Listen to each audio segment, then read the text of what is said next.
Assalamualaikum warahmatullahi wabarakatuh. Selamat pagi anak-anak semua. Bagaimana kalian kabarnya hari ini? Semoga selalu dalam lindungan Allah Subhanahu wa taala. Hari ini kita memasuki tema yang kedua, subtema kedua. Sebelum kita belajar, marilah kita berdoa terlebih dahulu. Berdoa dimulai. Berdoa selesai. Baik anak-anakku, silahkan buka halaman 128. Kita belajar subtema 2 tentang manfaat energi. Sudah? Kita belajar yaitu tentang teks petunjuk. Teks petunjuk adalah jenis teks yang menunjukkan proses untuk membuat atau mengoperasikan sesuatu. Proses membuat atau mengoperasikan sesuatu dikerjakan melalui langkah-langkah yang runtut dan teratur. Dalam teks petunjuk, langkah-langkah tersebut awal menjadi penentu langkah-langkah selanjutnya. Adapun ciri-ciri kalimat petunjuk yang pertama yaitu menggunakan pola kalimat perintah yang berupa tanpa kata kerja tanpa imbuhan me, partikel yang ada imbuhan akhiran lah, dan kata larangan jangan. Yang kedua yaitu teks petunjuk kadang-kadang menggunakan bentuk saran seperti sebaiknya dan hendaknya. Yang ketiga yaitu kalimat yang digunakan jelas, logis, dan singkat. Struktur teks petunjuk terdiri atas tujuan dan langkah-langkah. Tujuan dalam teks petunjuk adalah hasil akhir yang akan dicapai, sedangkan langkah-langkah adalah cara-cara yang ditempuh agar tujuan dapat tercapai.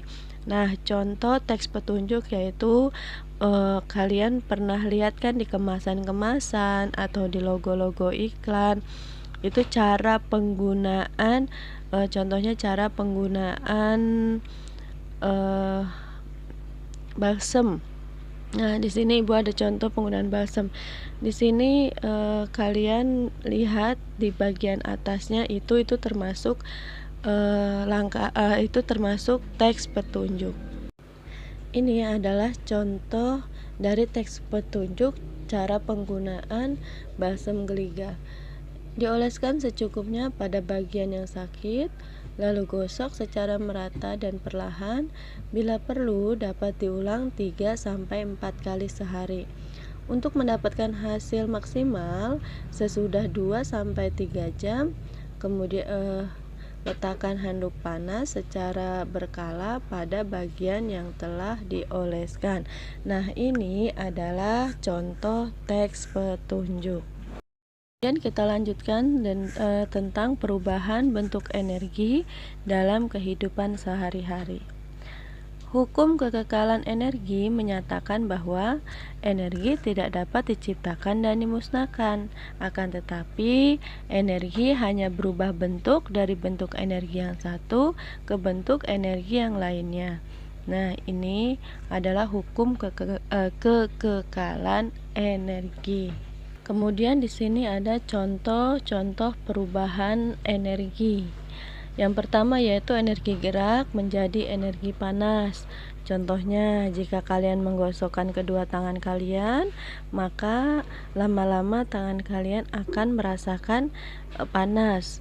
Atau juga bisa kalian ambil 2 buah batu koral, kemudian kalian gosokkan terus-menerus, maka akan terjadi perubahan energi, yaitu dari energi gerak menjadi energi panas. Nah, contoh ini bisa digunakan pada zaman dahulu, pada saat sebelum ada api, para manusia purba untuk menjadikan api itu dengan menggosokkan kedua batu. Kemudian yaitu perubahan energi kimia menjadi energi listrik, contohnya aki dan baterai. Baterai mainan bisa kita gunakan menjadi perubahan energi kimia, karena baterai ini termasuk energi kimia. Dari energi kimia menjadi energi listrik. Kemudian yang ketiga yaitu energi gerak menjadi energi bunyi. Contohnya pada saat terdengar bunyi saat bertepuk tangan. Kemudian lagi ada angin yang bertiup kencang juga akan menghasilkan bunyi. Coba kalian praktekkan. Jika kalian bertepuk tangan, kira-kira ada bunyi kan, ada suara tepukan. Nah, itu termasuk energi gerak menjadi energi bunyi. Kemudian yang keempat yaitu perubahan energi panas menjadi energi gerak. Contohnya, kertas yang dibentuk spiral akan berputar saat digantung di saat lilin. Jadi kalian coba lakukan, kalian nyalakan lilin dan kertas kalian bentuk gunting-gunting seperti bentuk spiral, kemudian kalian taruh di atas lilin, itu akan bergerak. Ya, bergerak sendiri, berputar sendiri kertasnya. Itu menandakan bahwa adanya perubahan energi panas menjadi energi gerak. Kemudian yang kelima yaitu perubahan energi kimia menjadi energi gerak. Contohnya bensin yang menjadi bahan bakar kendaraan bermotor. Ya, dari motor kalau dikasih bensin maka akan bisa bergerak. Kalau nggak ada bensinnya pasti nggak bergerak. Ya. Kemudian yang keenam yaitu perubahan energi gerak menjadi energi listrik. Contohnya dinamo sepeda dan generator pembangkit listrik. Dinamo sepeda ini tahu kan sepeda listrik tuh. Jadi kalau kita ingin menyalakan listriknya, kita kayuh dengan cepat, lama-lama akan menghasilkan energi listrik. Ini adalah contoh perubahan energi gerak menjadi energi listrik. Kemudian yang terakhir yaitu ada perubahan energi cahaya menjadi energi panas. Nah, di sini contohnya yaitu kita coba membakar kertas dengan kaca pembesar. Kalian keluar di lapangan terbuka pada saat matahari terik siang hari, kalian ambil kaca pembesar, kalian arahkan kaca pembesar itu ke matahari dan ke kertas. Nanti akan ada perubahan energi cahaya. Jadi dari cahaya matahari itu bisa membakar kertas. Nah, ini adalah termasuk contoh perubahan energi cahaya menjadi energi panas. Baik anak-anak, ini adalah contoh-contoh perubahan bentuk energi dalam kehidupan sehari-hari. Bagaimana, sudah paham? Coba Ibu ingin tanyakan kalau jam dinding itu mengalami perubahan energi apa? Ya, jam dinding mengalami perubahan energi kimia menjadi energi gerak karena jam dinding menggunakan baterai. Baterai itu termasuk energi kimia. Kalau jam dinding kita pasangkan baterai, maka jamnya akan bergerak. Maka jam dinding mengalami perubahan energi kimia menjadi energi gerak. Baik anak-anak, kita lanjutkan tentang pemanfaatan sumber daya alam oleh manusia. Silahkan kalian buka di halaman 133. Manusia memanfaatkan berbagai jenis sumber daya alam untuk memenuhi kebutuhan hidup sehari-hari.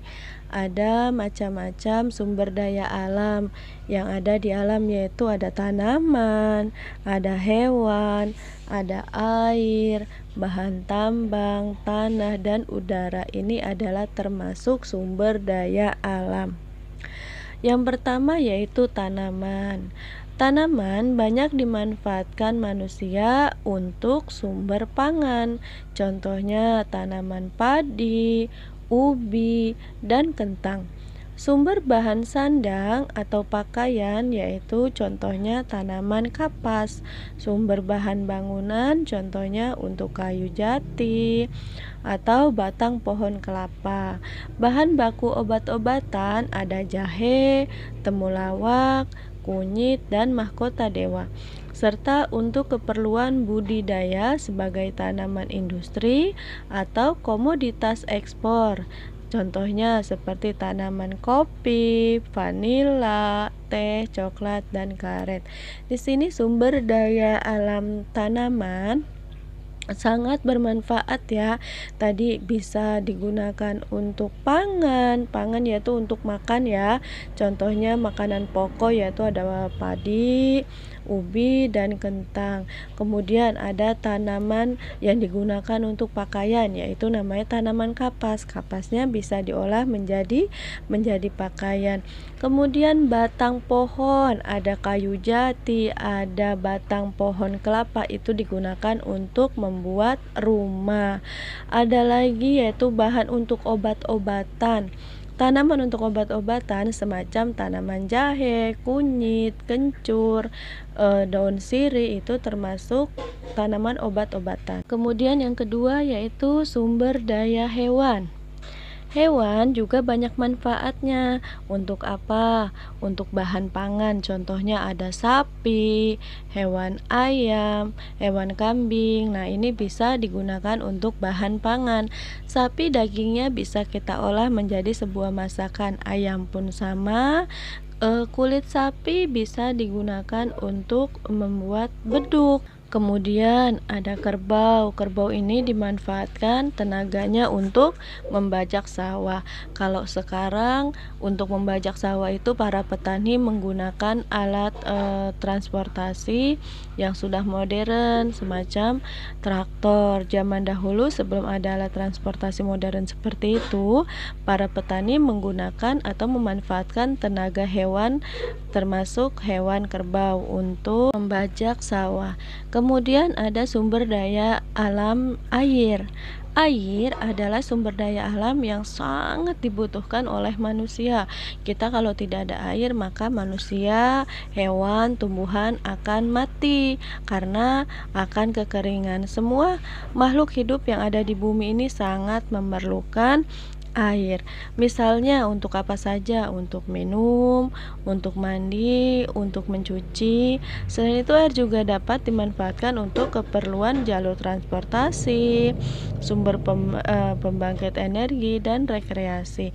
Nah, anak-anak, maka kita harus dapat menghemat air karena memang air ini sangat dibutuhkan oleh manusia. Selain air ada juga bahan tambang.